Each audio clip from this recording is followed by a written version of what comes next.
જય માતાજી, જય શ્રી કૃષ્ણ. સોલંકી હંસાબેનના માતાજીના નિહળામાં રહીએ છીએ એટલું જ નહીં, મારી ભગવતી જાગતી જોત છે. એની વસ્તીને એની રહીતને એની માતાજીના જે નિહળામાં રહેશે વસ્તીને મારી ચાર આંખે નજર રાખે છો મારી ભગવતી. તો વાતમાં એમ છે કે મારી ભગવતીએ મારે એક દીકરીને પડખામાં એક ભાગમાં દુખતું હતું, થોડીક આમેલા જેવી ગાંઠ હતી. તો આ દીકરીને ઓપરેશન આવે મતલબ બે ત્રણ દવાખાના ફર્યા તે કાલ ટીંડી લઈ ગયા. એ મારી ભગવતી આ દીકરીને જાત છે અને આવડી દીકરીનું ઓપરેશન આવશે મારી બરાબર નહીં. મારી મેં તારા નેહડામાં વસી છીએ મારી ભગવતી. જા મારી જા, કાંઈ ન હોય બાપ તે પાછી વહી આવી જાય દેખાડીને.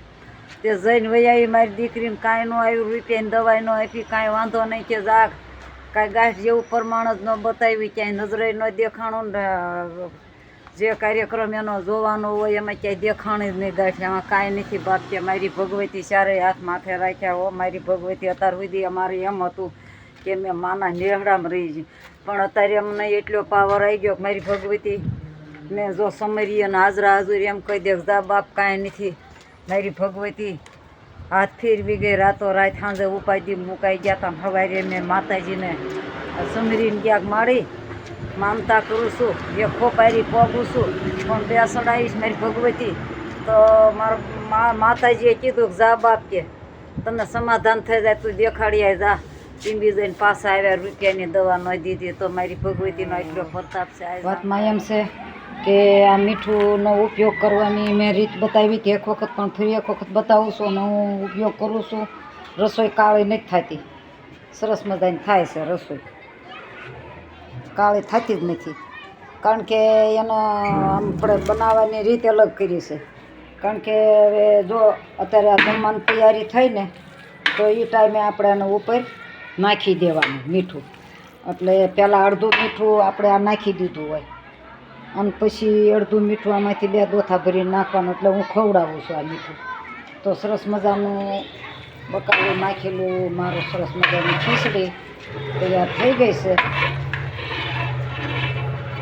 તો રીત બતાવવા જઈ રહી હતી કે આ મીઠું ખવડાવવાની રીત આવી છે. તો મારી રીતને માન આપી અને થોડીક કોશિશ કરજો ખવડાવવાની આ મીઠું. ને સરસ મજાની રસોઈ એમ તો બની ગઈ છે. તો કાંઈ ઘટે નહીં, આ મીઠું છે ને ખવડાવવાની રીત મેં બતાવી છે.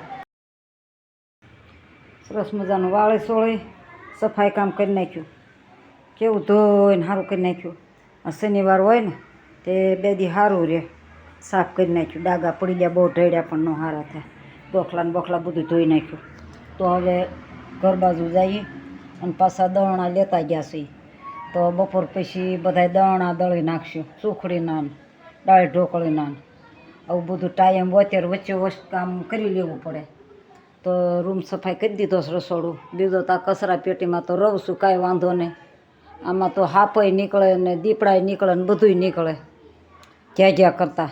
સરફ તો બહુ નીકળે પણ હું સરફથી નહીં બીતી.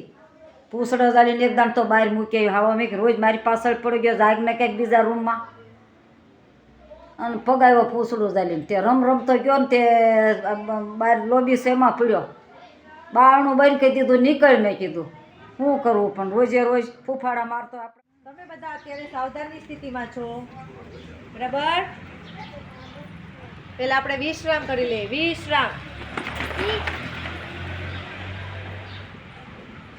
પહેલો દાવ હું તમને અહીંયા શીખવાડું છું. પહેલા જોવાનો છે, પછી તમારે કરવાનો છે. શિયાળાની સિઝન, સરસ મજાની ઠંડી અને બાળકોને સરસ મજાના વાહ ભાઈ વાહ કસરત કરાવે છે ને. સરસ મજાની સુખડી ખાધી, ખીચડી ખાધી. હાલો તો કસરત કરવા થઈ જાવ શરૂ, બરાબર ને? કસરત તો કરવી પડે, હજમ થઈ જાય બધું. શિયાળાની છે હાલો હું સૌ, પણ મને હાલું ઉંમરમાં ના પાડે તમારે ન કરાય એમ. હવા વહી ગયો નકામું થઈ જાય અંસામાની. આ જગ્યાએ ઉપડી ગયા હોય કસરત કરવા જાય તો ગુજરી જવાય મારે તો. લ્યો જય માતાજી. વાહ બાળકો વાહ વાહ. બસ પાછા શું કરવા માંડ્યા? ચહેરા લઈ આવે છે, ગાય કરું છું. ચૂલા નાખ્યા અને હવે ગાર કરી વાળવા શનિવાર સતવાલા ઘરે વહી આવ્યા ચીરાઈ આવે છે ને હા એ ઘર કરી નાખું અને પછી લગ્ન ગાળો એ ઉઘડશે હગાવાલા કોક આવે તો કે હારી લાગે ગારે હોય તો સરસ મજાની આલેસ પાલેસ ગાયને શું કહેવાય ગાયને આલેસ પાલેસ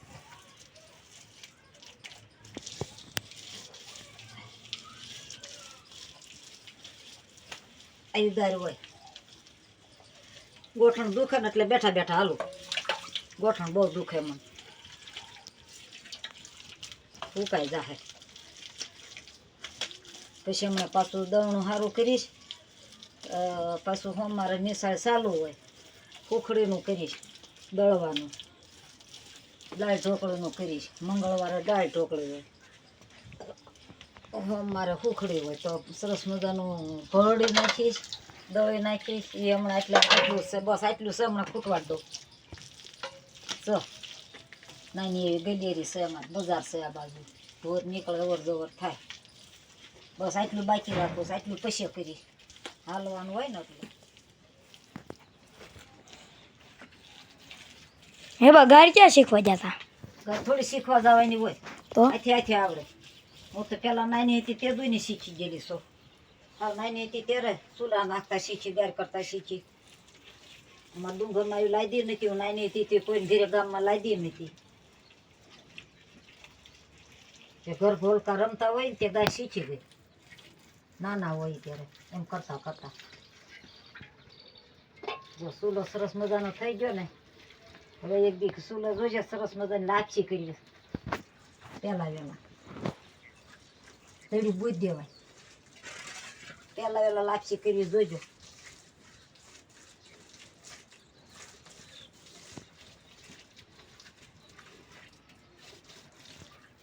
વાગે નહીં નાના ગાય વાગે હાથમાં કાંટા કાંકરા હોય તો વાગે મારી પાસે કાંટા હોય તો વાગે એટલે એટલું પછી કાલ પંપથી ફરીને ફરીશ એટલું સુકાઈ જાય ને થઈ એટલી પેલા કરી વાળું નથી થોડી થોડી કરાય છે માતાજી નાયા ધોયા ને દણા દળ્યા ને થોડી ગાય કરીને જિંદગી ઓછી પડે માણાને કામ ખૂટે જ નહીં સવારથી સાંજ સુધી દિવસે ટૂંકવા પડે તો તારે વિડીયો પૂરો કરું છું ફરી મળશું કાલે સવારે જય માતાજી જય શ્રી કૃષ્ણ